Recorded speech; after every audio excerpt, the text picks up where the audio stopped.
Ok, nessa aula a gente vai falar um pouco sobre distribuições do Linux, o MBR, Master Boot Record, processo de boot do Linux e fazer uma instalação prática do Linux, né? Uma instalação só que numa VM. Na verdade, o Linux, quando foi lançado, a ideia dele é ser o kernel do sistema operacional. Então, o Linux mesmo, ele é o kernel do sistema operacional que você está usando. O conjunto de programas que é colocado junto com o kernel forma a distribuição. Então, das distribuições, as mais famosas que a gente tem seria o Debian, que seria a distribuição open source e totalmente livre para uso. A Red Hat, que apesar de você poder baixar, você não consegue atualizar se você não tivesse um contrato de suporte. A mesma coisa acontece com o SUSE.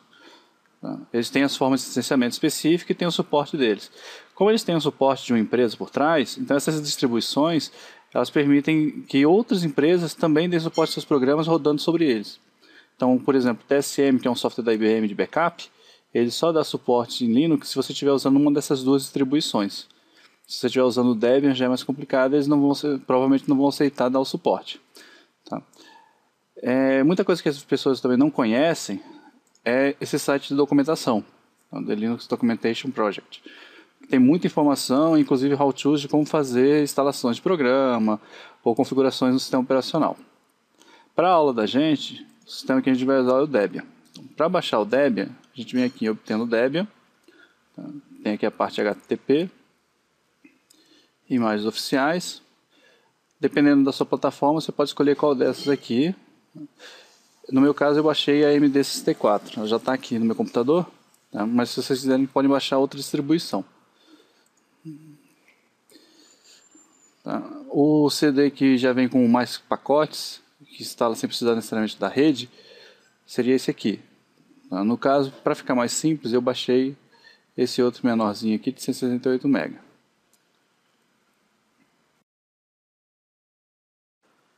Antes de instalar o Linux, vamos dar uma olhada em alguns conceitos que podem ser importantes na instalação. Como a gente vai ter que mexer no disco físico, então provavelmente a gente vai se deparar com algumas perguntas, como por exemplo, se você deseja ou não instalar o gerenciador de boot no MBR.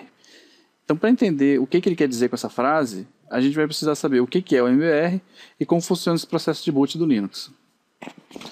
No disco rígido, existe uma tabela que define quantas partições a gente pode ter e qual o tamanho de cada partição. Então, essa tabela se chama MBR, Master Boot Record. Tá? Ela possui 4 entradas, então são 4 partições primárias que a gente pode ter. Se precisarmos de mais partições, então uma das partições é definida como estendida, e aí dentro dela são criadas tabelas recursivas que permitem que sejam criadas partições lógicas. O tamanho máximo de cada partição na MBR chega a 2 terabytes. Hoje em dia, em alguns volumes, para evitar essa limitação, é possível também formatar com outro tipo de tabela de partição chamada GPT, mas a gente não vai trabalhar com ela aqui. Então, nessa figura aí a gente pode ver o disco rígido, né, o disco zero, com 4 partições. Tá? Então são 4 entradas lá na MBR. Tá? As informações da partição, tipo de partição, vai ter informação de onde ela começa e onde ela termina. Tá? Então a gente vai ter 3 primárias e uma estendida aqui, onde colocaram mais 2 partições lógicas. Então o MBR ele fica localizado nos primeiros 512 bytes do disco, chama setor 0. Tá? Cada partição reserva mais 512 bytes com informações de boot do SO, também fica ali no setor 0 da partição. Tá? Como se fosse aquele setor que na verdade tem um número específico além do setor 0, mas para a partição ele funciona como setor 0. Tá? E o padrão de código de boot da MBR é desviar para a partição definida como ativa. Então, a MBR, dentro dele, também tem uma área de código de boot. Então, essa área de código de boot é importante, porque é ela que define como vai ser feito para carregar o sistema operacional. Em geral, o que ela faz é apontar para esse setor 0 da partição ativa, e a partição ativa é que vai ter o resto do código de boot para realmente subir o sistema operacional. Então, aí, você vê aí, setor 0 da partição ativa deverá conter os procedimentos de boot do sistema operacional. Nesse slide, dá para ilustrar como seria o boot do sistema operacional em um PC. Então, você liga o computador, a primeira coisa que inicializa ali é o BIOS. O BIOS identifica o hardware, localiza os dispositivos bootáveis, como CD-ROM, HD, e aí ele vai no disco principal e lê o Master Boot Record. O Master Boot Record, se estiver configurado com aquela forma padrão, ele vai simplesmente direcionar para a partição ativa, e na partição ativa vai ter o resto do bootloader. Se não, ele pode ter também um bootloader. Então, no caso do Linux, o bootloader é carregado. Depois de carregado, ele localiza as partições que tem o Linux, escolhe o kernel e aí inicializa o kernel. Depois que ele inicializa o kernel passa de modo real para modo protegido e aí começa a inicializar os programas. O primeiro processo que ele vai inicializar vai ser o init, e o init inicializa todos os outros. Então, como eu estava dizendo, no Linux o código de boot pode ficar no MBR ou no primeiro setor da partição. Um bootloader é utilizado para selecionar qual kernel vai ser carregado. Tá? A gente tem o Grub ou o Lilo. Dependendo da distribuição que você está usando, ele pode usar um dos dois. No caso do Ubuntu e do Debian, e nesse Debian que a gente vai instalar, ele vai estar usando o Grub. O Lilo é ainda usado, por exemplo, no Slackware, que é uma outra distribuição um pouco mais rude, mas bastante interessante para quem quer realmente aprender como mexer no Linux. Tá? E depois que o kernel é carregado, ele inicia seu primeiro processo chamado init. Aí o init possui um arquivo de configuração chamado inittab e a gente vai ver isso aí lá quando estiver configurando a VM. Então a gente não vai mexer mesmo, editar o arquivo do inittab, mas a gente vai localizar os run levels, né, que chamam do init, e vai localizar também qual é o primeiro script que no caso do Debian é iniciado. Dependendo da distribuição também vai variar esse primeiro script que é inicializado. Então, nessa figura a gente consegue ver o detalhe do boot do Linux, o startup do computador, carrega o BIOS, Master Boot Record, Lilo, Grub subiu, escolheu qual kernel que você quer, leu o kernel, iniciou o primeiro processo já no user space, o init. Então, a vantagem de ter um gerenciador de boot é que a gente pode ter mais de um SO instalado. Basta que o gerenciador seja instalado no MBR ou no setor 0 da partição ativa, porque aí o MBR vai dar boot nessa área. Importante lembrar que se for instalado um Windows, depois do sistema de gerenciamento de boot, o Windows ele vai apagar o que tiver lá na MBR. Então pode acontecer de você instalar, por exemplo, o Ubuntu ou o Debian, e quando você for instalar o Windows apagar o boot que tinha do Ubuntu ou do Debian. Aí você vai ter que reinstalar o Grub ou o Lilo. Então o ideal é a gente instalar sempre o Windows primeiro e depois a gente instalar o Linux. Então, para a gente ter uma ideia de como seria uma questão de prova, a gente tem essa aí da FGV, tá, onde ele pergunta, durante a inicialização do sistema operacional Linux Red Hat, qual arquivo de script é executado primeiro pelo comando init. Então, o primeiro processo que inicia depois do boot. É interessante notar que ele dá distribuição. Isso é importante porque o init ele é configurado para cada distribuição. Então a pessoa que fez a distribuição ela pode definir um arquivo diferente da distribuição, por exemplo, do Debian. Então, dessas respostas aí, a correta é a letra A. Tá? /etc, /rc.d, /rc.sysinit. O /etc inittab é o arquivo de configuração do init. A gente tem uns outros arquivos aí que ele propõe. Outro arquivo que merece destaque aí é o /etc fstab. Esse arquivo ele é usado para montar as partições do Linux na hora do boot. Outra questão interessante também é essa do CESP. Durante a inicialização do Linux Fedora, é normal a definição e uso de um bootloader e faz algumas modificações em um determinado setor do disco. No caso, a gente sabe agora que é o setor 0. Né? Assinale a opção que equivale ao bootloader default e que parte do disco é alterado. A gente tem Grub MBR, Lilo MBR, Grub Lilo MBR FIFO. Lembrando que aí também ele dá Linux Fedora, ou seja, ele dá distribuição. Na distribuição Linux Fedora, o padrão é usar o Grub. Poderia ser instalado o Lilo também, mas por padrão ele vem instalado o Grub. Então a resposta dessa questão aí, letra A também. Grub e MBR.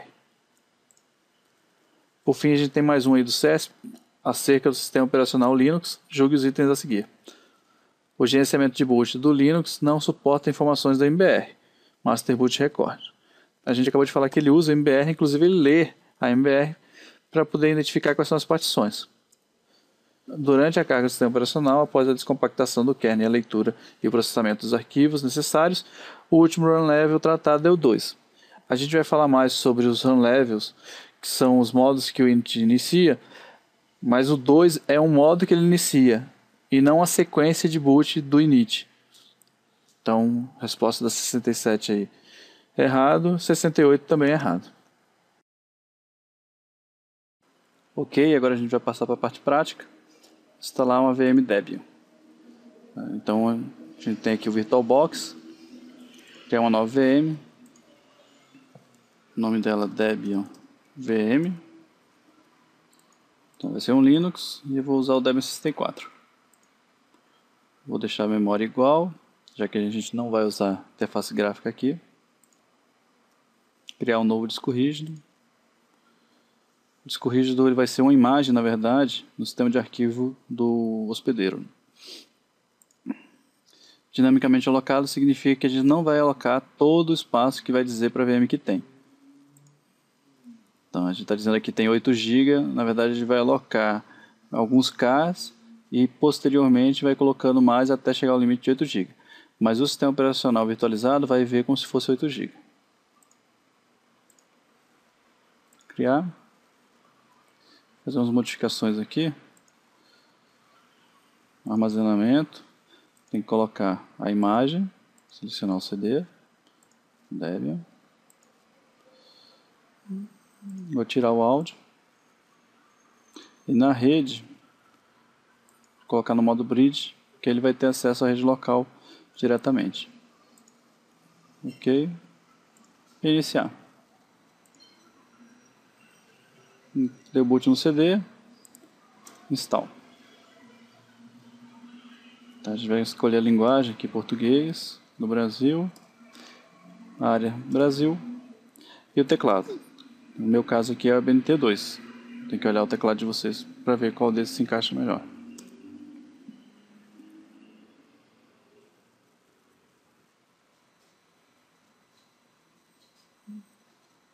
Configuração de rede, pedindo aqui o hostname, Debian VM. Domínio eu vou colocar local.vm. E a senha de root. Senha de root é para o usuário principal do sistema operacional. É o administrador do sistema operacional. Então, usuário root, eu coloco uma senha. Nome do usuário que não é permissão de root, que não tem a permissão de root. Senha para ele também.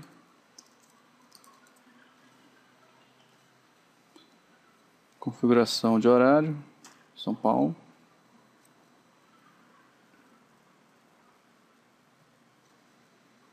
E aí a parte de disco. Vou pegar aqui manual. O disco virtual que a gente criou. Isso aqui ele quer dizer que não tem a tabela de partição. Não tem uma MBR. Então vamos criar uma. Pronto. Agora ele tem a tabela de partição. A gente pode colocar até aquelas 4 partições primárias ou até 3 primárias e uma estendida para poder criar partições lógicas dentro. Criar uma nova partição. Eu vou tirar 1 GB que a gente vai precisar para criar uma área de troca. Aquela área de swap que vai ser a extensão da memória física. A memória virtual toda vai estar englobando aquela área de swap.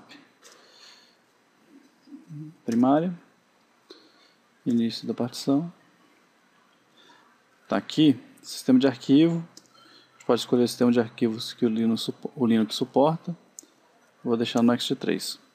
Ponto de montagem vai ser a raiz do sistema de arquivos. Vou colocar como ativa. E finalizar a configuração.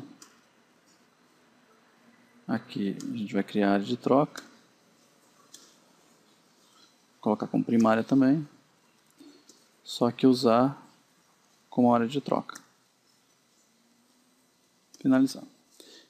Pronto, a gente tem agora as 2 partições que são básicas para o Linux. Finalizar e escrever no disco. Vai instalar o sistema básico. Quando ele faz a instalação aqui, vou pegar uma outra VM, mostrar para vocês o arquivo init. init tab. Leu grub. Vai carregar o kernel.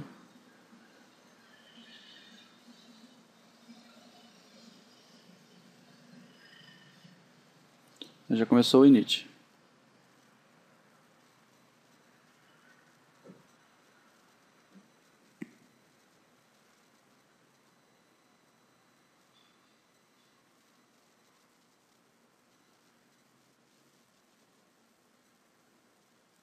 O usuário, eu vou colocar o root, que é o administrador do sistema, a senha. E aí a gente vai visualizar aquele arquivo init-tab. Então, init-tab, como a gente falou antes, ele tem o run levels.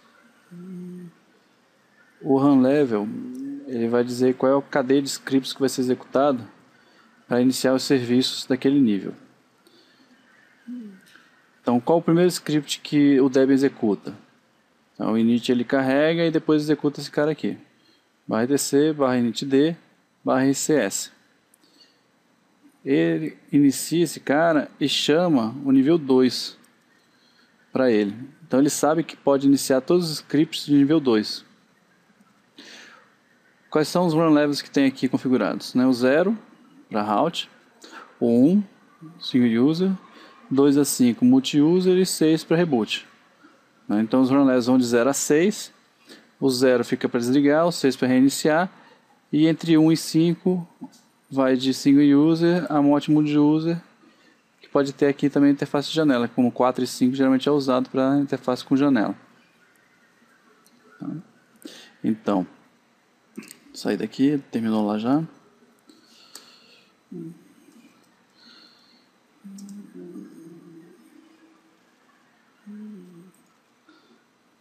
Voltar para a janela daqui. Tá, agora ele vai perguntar qual é o espelho que a gente vai usar para baixar os pacotes. Sem proxy. Vai obter os arquivos aí, esperar só ele terminar.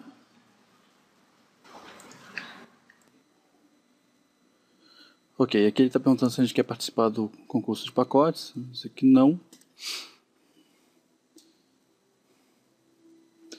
Ele vai iniciar agora o TaskCell. O TaskCell, ele funciona para instalar grupos de pacote. Já caiu em questão de prova. Tá? Eu vou deixar marcado somente esses dois mesmo. Continuar.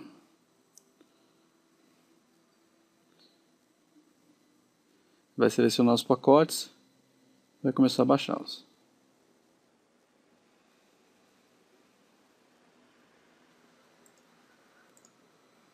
Ok, terminou de instalar. Agora ele está perguntando onde é que a gente quer instalar o grupo. Vou colocar no meu registro mestre de inicialização. No caso é o MBR.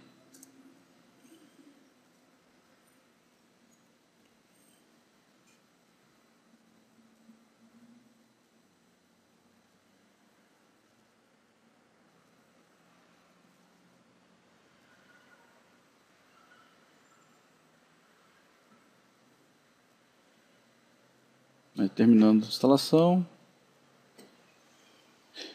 Tá ok, vamos reiniciar.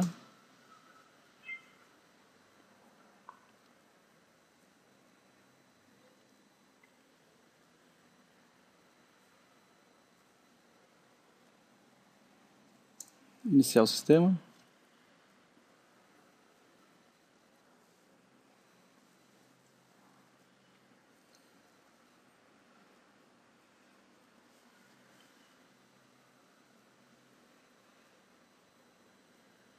Pronto, está instalado.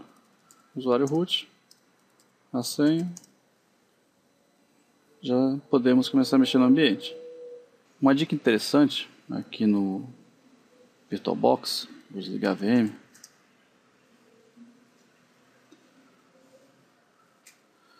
Que você pode vir aqui e criar um snapshot. Significa que se a gente fizer alguma besteira na VM, a gente pode tentar reparar através do snapshot. Então, por exemplo, aqui, iniciar a VM.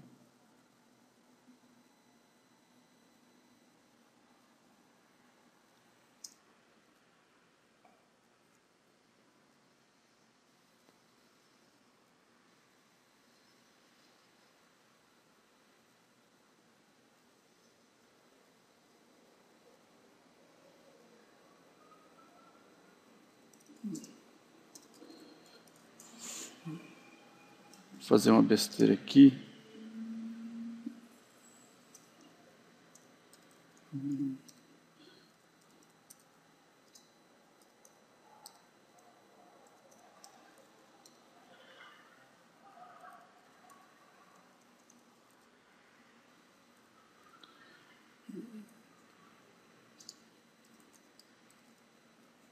Eu vou apagar a tabela de partição de boot.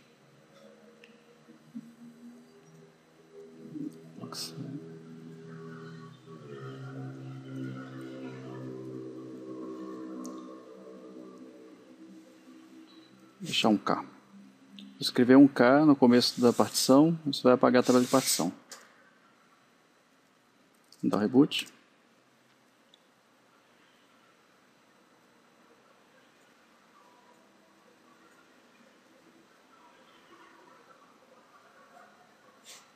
Aí não está conseguindo dar boot porque não tem tabela de partição, é que eu apaguei.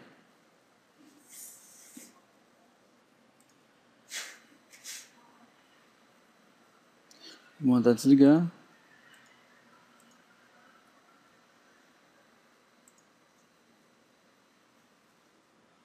E aqui eu já posso mandar restaurar o snapshot.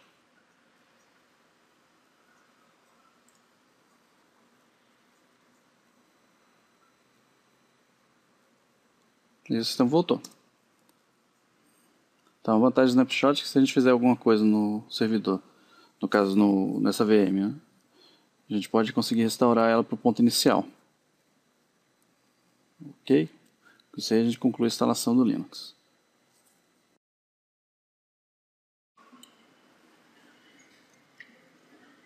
Ok, pessoal, concluindo, a gente falou um pouco sobre a distribuição do Linux, falou um pouco sobre o MBR e o processo de boot, e por fim a gente fez uma instalação em cima do VirtualBox de um Linux Debian.